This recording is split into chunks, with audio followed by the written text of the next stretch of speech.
todas, antes de mais espero verdadeiramente que se encontrem bem e cheios de energia para assistir a mais um vídeo deste que é o canal mais interativo de Direito. À semelhança do vídeo anterior, vou então dar continuidade à abordagem de alguns conceitos de Direito das Sucessões. Sendo assim, no vídeo de hoje poderão ver abordados o conceito de sucessão contratual, a sua admissibilidade excepcional, por outro lado, a proteção legal dos sucessíveis contratuais em vida do autor da sucessão, por outro lado, a sucessão testamentária, noção e caracterização do testamento e, por fim, o autor do testamento,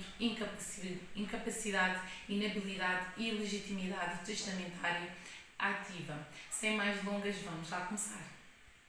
Bem, quanto ao primeiro ponto deste vídeo, que é então a sucessão, a noção de sucessão contratual, quanto à sua admissibilidade excepcional, estamos, portanto, perante sucessão contratual nos termos do artigo 2028 do Código Civil, quando, por contrato, alguém renuncia à sucessão de pessoa ativa, ou seja, nega, portanto, nega fazer parte, então, do chamamento da divisão da herança. Portanto, ou dispõe da sua própria sucessão ou da sucessão de terceiro ainda não aberta. Sendo assim, os contratos sucessórios apenas são admitidos nos casos previstos na lei, sendo nulos todos os demais. Agora, passando para o segundo ponto deste vídeo, que é então a proteção dos sucessíveis contratuais em vida do autor da sucessão, temos que ter presente os artigos 1701 e 1702 do Código Civil, que enunciam o quadro legal, portanto, do regime da sucessão contratual. Assim sendo, neste sentido de articulação do artigo 1171, número 1 do Código Civil, com o artigo 1158 também do Código Civil e ainda o artigo 1755, número 2 do Código Civil, podemos, portanto, concluir e ver enunciados, encontramos, portanto, princípios fundamentais quanto aos pactos sucessórios, tais como, em primeiro lugar, o primeiro princípio é de que não podem ser unilateralmente revogados depois da aceitação e de que nem é lícito ao doador prejudicar o donatário por atos gratuitos de disposição, conforme estatui o artigo 1701, número 1, primeira parte do diploma acima anteriormente mencionado. O segundo princípio é relativo apenas aos pactos sucessórios feitos por terceiros a qualquer dos espossados ou vice-versa, conforme estatui o artigo 1701, número 1, segunda parte, e artigo 1705, número 1 do Código Civil, que, no fundo, não são unilateralmente revogáveis nem prejudicáveis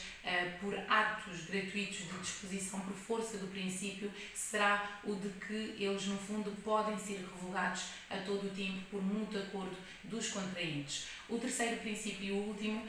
decorre dos artigos 1755, número 2 e 1758 do diploma anteriormente referido e é o de que as doações entre espossados não são, portanto, revogáveis por mútuo consentimento dos contraentes, abrangendo assim tal proibição as doações por morte para casamento. Dito isto, quanto ao herdeiro donatário da totalidade da herança, conforme o artigo 1702, número 2 do Código Civil, este determina que uma correção ao âmbito, portanto, dessa doação por morte por eventuais razões de indevida ponderabilidade do teor e dos efeitos do ato pelo doador, criando assim uma reserva, entre aspas, de uma terça parte da herança relativamente à qual o doador continuaria a deter plenos poderes de disposição em vida ou por morte. Dito isto, passamos então ao terceiro ponto deste vídeo, que é então a sucessão, a noção de sucessão testamentária e a caracterização do testamento. Aqui temos que ter presente o artigo 2179, número 1 do Código Civil, onde podemos ver que se tem por sucessão testamentária um ato unilateral e irrevogável pelo qual uma pessoa dispõe para depois da morte de todos os seus bens ou de parte deles. Resulta ainda dessa definição legal que é da essência do testamento, não só a unilateralidade, ou seja, a existência de uma única parte, de um único centro de interesses, como também a livre revogabilidade, conforme os artigos 2311 e seguintes do Código Civil, a qual legitima a legítima afirmação de que o testamento é uma disposição de, então, portanto, última vontade. Mas, porém, o testamento configura-se também no negócio jurídico e este negócio, portanto, jurídico é um negócio jurídico mortis causa, unilateral, mas também singular nos termos do artigo 2181 do Código Civil. É ainda a salvaguarda da liberdade de testar que está em causa nesta proibição dos chamados testamentos de mão comum. Por outro lado, o testamento também pode ser entendido como um negócio pessoal, insuscetível de ser feito, portanto, por meio de representante ou de ficar dependente do arbítrio de outrem, quer pelo que toca à instituição de herdeiros ou nomeação de legatários, quer pelo que respeita ao objeto da herança ou do legado, quer pelo que pertence ao cumprimento ou não cumprimento das suas disposições, conforme o artigo 2182, número 1 do Código Civil. Dito isto, o testamento é ainda também um negócio, pode ser entendido como um negócio eminentemente formal, formalismo que ainda surge como garantia da expressão livre e última da vontade. Com efeito, o testamento pode ser então público quando é escrito pelo notário no seu livro de notas, dando aso nomeadamente à intervenção testemunhal, conforme estatui o artigo 2205 do Código Civil, ou cerrado quando feito pelo testador ou por outrem a seu rogo e por ele assinado e sujeito a uma aprovação notarial de índole meramente formal, como estatui o artigo 2206 do Código Civil. Posto isto, o testamento é naturalmente um negócio não receptício, ou seja, no testamento não há aqui uma figura, portanto, verdadeiramente um destinatário. Quer isto dizer que os sucessivos instituídos apenas podem aceitar aquilo que lhes é proposto pelo autor da sucessão, ressalvadas então certas exceções de divisibilidade da vocação, como prevêem os artigos 2055 e 2250 e ainda 2306 do Diploma em Análise. Acrescento que não há efetivo encontro no tempo das vontades do autor da sucessão e dos sucessivos instituídos, se bem que a permanência dos bens estabeleça então a conexão exigida negocial para o efeito. Posto isto, a livre revogabilidade do testamento como negócio jurídico unilateral o coloca no plano da hierarquia dos factos designativos negociais após a designação contratual. Assim sendo, os pactos sucessórios não podem ser unilateralmente revogados, conforme o artigo 1701, número 1 do Código Civil, nomeadamente através de testamentos ulteriores. Por seu turno, os testamentos serão naturalmente revogáveis expressa ou tacitamente por um ato designativo, conforme os artigos 2312 e 2313 do Diploma em Análise.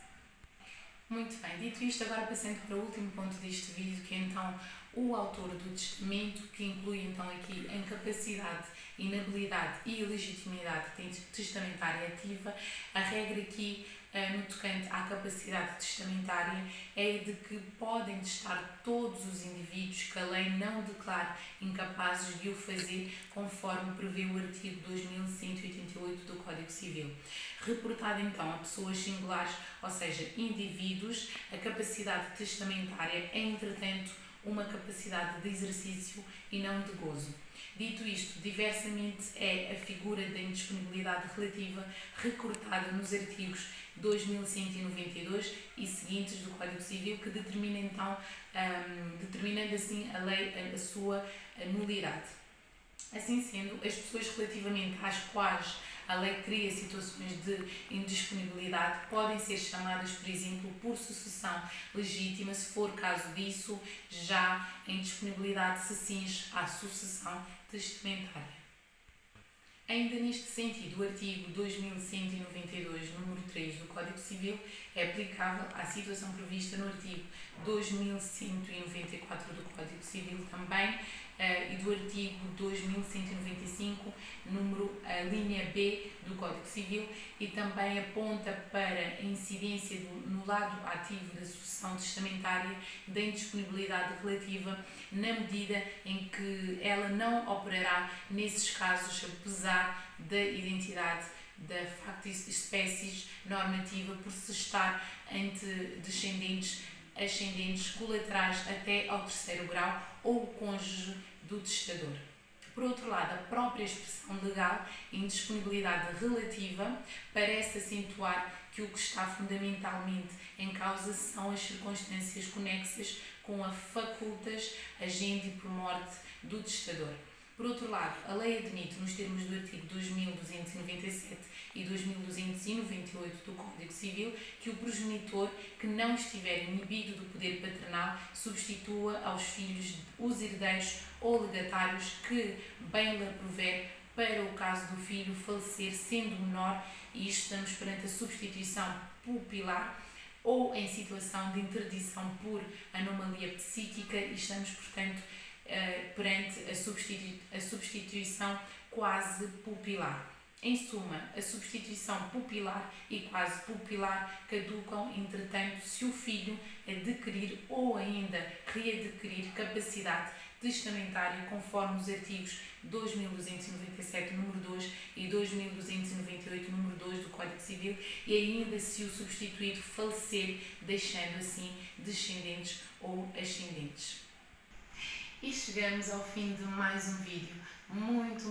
obrigada por estarem desse lado, pelos vossos feedbacks, pelas vossas sugestões, pelos vossos comentários e pelas vossas partilhas. Muito obrigada, já estamos na marca de mais 600 subscritores. Não se esqueçam, se ainda não subscreveram o canal, de o fazerem agora. Está aqui, portanto, a opção subscrever. Ativem também o sininho para receberem notificações de todos os vídeos aqui do canal, de forma a estarem, obviamente, por dentro da vasta área que é o mundo jurídico. Espero verdadeiramente que gostem e tirem muito proveito. Como digo sempre, cuidem-se e aproveitem o agora. Vemo-nos no próximo vídeo. Fiquem bem!